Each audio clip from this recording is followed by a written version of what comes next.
특별한 이슈텔러에게 한반도의 궁금한 이야기를 들어보는 이슈텔링 시간입니다. 네, 오늘의 주제는요. 지난 3월 한동안 도발을 자제했던 북한이 2번의 미사일을 쏘면서 우리 국민들의 불안감이 높아졌는데요. 북한이 핵을 보유하고 있다고 공식화한 상황에서 우리는 북한의 핵무기에 대한 어떤 대응책을 갖고 있는지 이야기 함께 나눠보려고 합니다. 자, 오늘 함께 이야기 나눠주실 이슈텔러는요. 한국국가전략연구원 통일전략센터 문성묵 센터장님입니다. 어서 오세요. 네, 안녕하세요. 안녕하세요, 센터장님. 반갑습니다.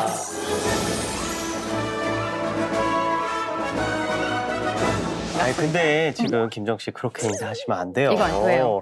아니 우리 센터장님이 대한민국 육군 군장 예비역으로 전역하신 분이시잖아요. 저를 좀 보세요. 저를 좀 보세요.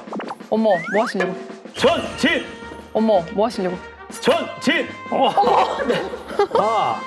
전진! 쇼! 감사합니다. 그런데, 민망해라. 네. 어머, 근데 격리 자세가 네. 아주 정말, 감사합니다. 잘한 우리가 건가요? 보통 FM이라고 얘기를 하는데, 네. 오, 표준에 맞게 어머. 네, 전역하신 지가 얼마 안 되셨나 봐. 네, 예리하십니다. 저 3년 지났습니다. 아직 군기가 좀 덜 빠진 격리 자세는 흐트러지지 않았다. 각이 아직 잘 나온다. 감사합니다. 네, 아. 최근 북한의 도발로 현재 국민들의 불안감이 굉장히 큰 만큼 궁금증도 굉장히 많아요. 국민 말이야 들어봐. 오늘 더 신경 써서 근데- 불렀습니다. 그러니까 음악회 온 기분이 들어요. 너무 감사합니다. 너무 좋아요, 너무 좋아요. 특별히 신경 쓰셨네. 감사합니다. 그럼 우리 한번 들어볼까요? 네? 뉴스를 보니까 북한이 미사일을 쐈다는데 진짜 무서워서 잠이 안 와요. 유유. 도대체 어떤 미사일을 쏜 걸까요? 맞아요. 북한이 지난 3월에 2번의 무력 도발을 했잖아요. 어떤 미사일을 쏜 건가요? 혹시 미사일이 뭔지 아세요? 미사일이란 미사일. 무엇인가? 음. 미사일이란 이렇게 쏘는 거. 하늘을 날아서 이렇게. 날아가는 거. 피웅. 어떡해. 만든 것 같기도 하고. 도와주세요. 군대 다녀왔다고 모두 다 남자들이 미사일을 본 건 아닙니다. 왜 그 맨날 하시는 거 있잖아. Why not? 하시잖아요. 아니 영화 같은 데 보면 미사일이 목표물도 막 쫓아가고 하잖아요. 뭔가 똑똑한 정밀한 무기 같은 그런 느낌이 있는 게 미사일이라고 하잖아요, 센터장님. 그렇게 생각하면 돼요. 우리가 보통 포를 쏘잖아요. 또 총을 쏘잖아요. 근데 네. 총이나 포는 우리가 쏘는 사람이 쏘면 그냥 날아가는데 그게 정확하게 목표물에 가서 만든 건 아니란 말이죠. 유도가 되는 건 아니에요. 그래서 미사일을 우리가 유도탄이라고 그러거든요. 유도탄인데 거기에다가 엔진을 달아서 그 로켓 추진에 의해서 유도되는 목표물을 정확하게 갖다가 맞추는 그걸 우리가 미사일이라고 하거든요. 미사일은 두 가지 종류가 있거든요. 네. 크게 탄도 미사일이라는 게 있잖아요. 순항 미사일이 있거든요. 이번에 북한이 각각 하나씩 쐈어요. 네. 순항 미사일은 글자 그대로 우리 크루즈 미사일이라고 그러는데 크루즈 미사일은 낮은 높이로 느린 속도로 정확하게 날아가서 목표를 타격하는 그것을 보통 크루즈 미사일, 순항 미사일이라고 그러고 탄도 미사일은 높이 솟구쳐 올라갔다가 탄도를 그리면서 올라갔다가 일정 고도에서 빠른 속도로 내려와서 목표를 타격하는 걸 네. 그런 걸 탄도 미사일이라고 얘기를 하거든요. 그 미사일 탄두에 핵탄두가 붙어 있으면 핵미사일이 되는 거고 네. 재래식 탄두가 장착돼 있으면 재래식 미사일이 되는 것이죠. 이번에 북한이 쏜 것은 핵탄두가 장착된 거는 아니에요. 그러나 그 무기에 핵탄두가 실린다면 그것이 핵미사일이 되기 때문에 위험한 것이죠. 그렇군요. 여기다가 폭죽을 실어서 그럴 리는 없겠지만 폭죽을 실어서 날리면 그럼 그냥 폭죽이 터지는 거네요. 폭죽이 터지는 거예요.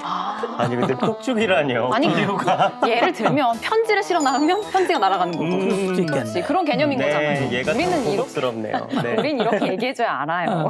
그래서 북한이 이번 무력 도발에 사용한 미사일이 언제든지 핵무기가 될 수도 있다라는 얘기인 거잖아요. 그럼요. 우리가 주목해야 할 부분은 뭐냐면 북한이 그동안 가지고 있었던 구형 스커드 미사일은 액체 연료를 사용을 해요. 액체 연료는 발사하기 전에 연료를 주입을 시켜야 되거든요. 네. 시간이 많이 걸려요. 그러면 발사 준비가 다 노출이 돼 버리거든요.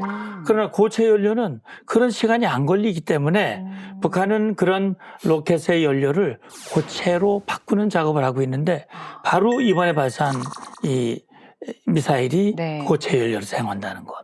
또 한 가지는 탄도미사일은 보통 이 포물선을 그리면서 떨어지는데 네. 이거는 포물선을 그려서 떨어지다가 다시 올라간단 말이죠. 이런 걸 풀업 기동이라고 그래요. 오. 그러니까 이렇게 하면서 음. 우리의 요격을 회피하기 위한 그걸 회피 기동이라고도 하는데 네. 그렇게 하고 있다고 하는 점에 우리가 유의를 해야 되고 최근에 미국에서 한미일 안보실장 네. 회의를 열었어요.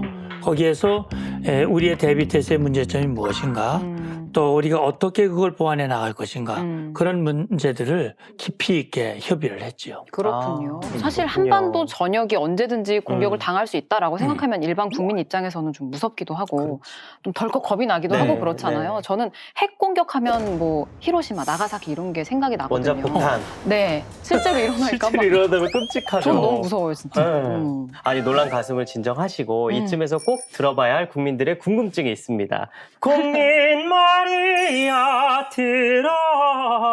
들어봐. 북한이 핵무기 개발을 계속하고 있다는데 우리는 핵무기가 없잖아요. 만약에 북한이 핵을 발사하기라도 하면 우리는 어떻게 해요?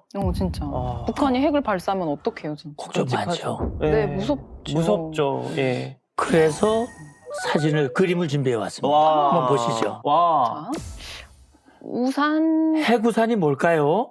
해구산이 뭘까요? 저는 좀 알지만 네. 레이디 퍼스트 우리 김정식께 양보하겠습니다. 오늘따라 레이디 퍼스트.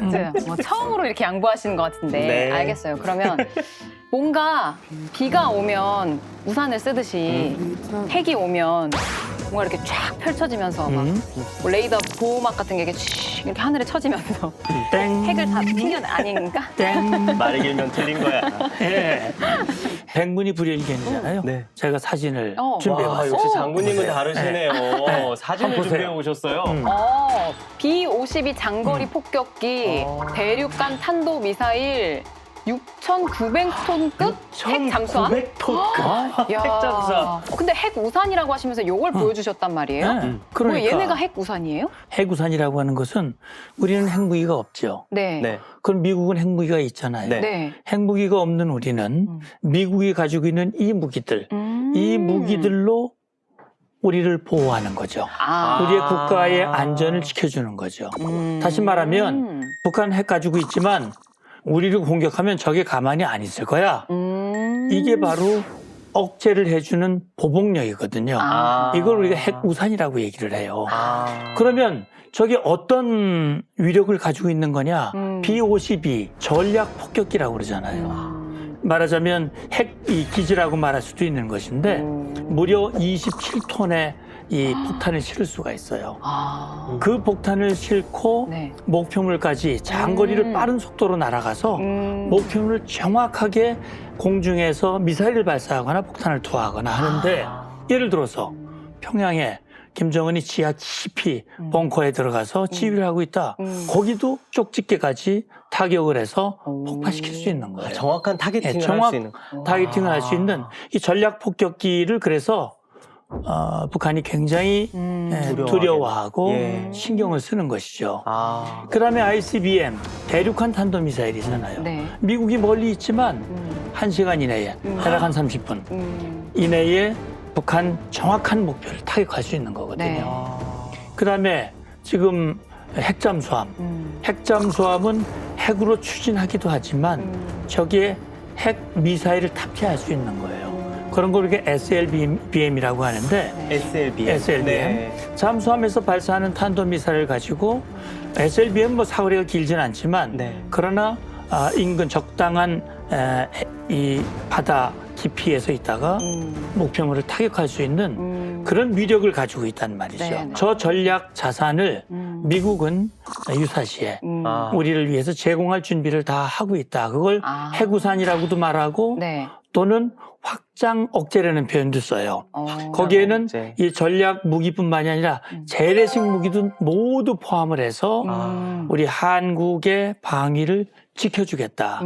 한국을 지켜주겠다라고 하는 것이 미국의 대한국 방위 공약이라고 말하면 되죠. 네. 생각하면 되죠. 근데 소장님, 우리나라에 핵이 떨어지고 난 후에 보복을 한다는 게 무슨 의미가 있을까요? 아.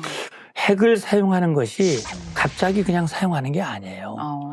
북한이 갑자기 우리를 공격하지는 않죠. 그렇죠. 긴장이 고조되고 여러 가지 상황들이 발생하면서 하기 때문에 그런 모든 것들을 판단을 해서 움직임들을 샅샅이 보고 있어요. 아. 모든 정찰 자산을 이용을 해서 북한의 움직임을 다 보고 있기 때문에 만약에 우리를 공격이 임박했다라고 판단되면 네. 거기에 상응한 조치를 하기 때문에 우리가 뭐 먼저 맞고 보복한다. 그거는 사실은 그런 경우를 만들지 않기 위해서 지금 우리가 대비를 하고 있는 거죠. 아예 그런 경우를 만들지 않게 하기 그럼요. 위해서 그런 예. 걸 이제 억제라고 얘기하는 네. 거죠. 그게 아무래도 가장 좋은 시나리오일 거긴 한데 그래도 만에 하나라는 게 있을 수 있잖아요. 근데 만약에 핵을 쐈다. 그러면 미국이 도와주러 오는 동안 우리도 기다려야 되고 그 대응을 기다리고 있을 수만은 없잖아요. 너무 불안하단 말이에요. 국민의 한 불안하죠. 사람으로서. 그렇죠? 그래서 뭔가 우리만의 철저한 대응책이 있어야 하지 않을까 그런 생각이 들거든요. 대응을 했죠. 2017년에 우리가 대응을 했는데 그래요? 혹시 아세요?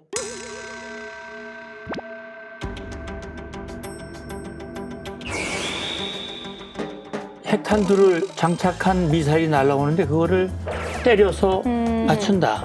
완전히 무력화시켜버리는 것이죠. 도대체 북한은 무시무시한 핵을 왜 만들었을까요?